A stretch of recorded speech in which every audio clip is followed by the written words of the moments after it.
Okay, good morning mga ka-cuties. For today's video, napagpasyahan po namin kumain sa labas dahil birthday ng aming kasama sa bahay na si Ate Marites na laging walang latest.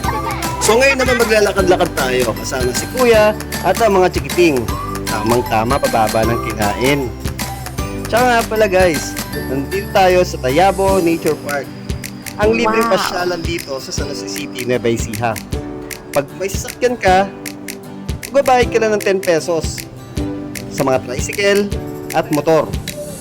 At sa mga 4 wheels naman, 20 lang. Ito si ate namin, napagod na. Kakatakbo. Ito nga pala yung libreng swimming pool dito. May pambata, may pamatanda.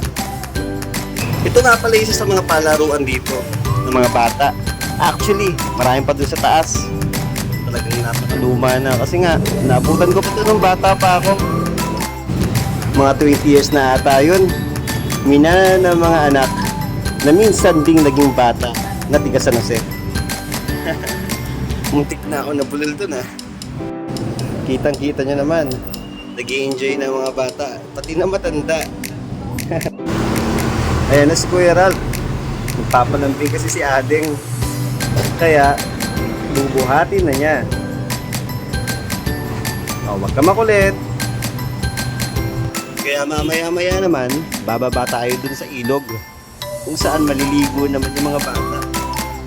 At kasama tali pati matatanda. Surprise! Perfect din pagtambayan. Palamig pa.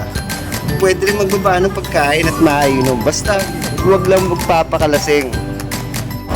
Ito na nga. Nagtimpla na sila ng shembot. Kaya kung gusto nyong mamasyal ng low budget, dito na kayo sa Tayabo National Park. Tia!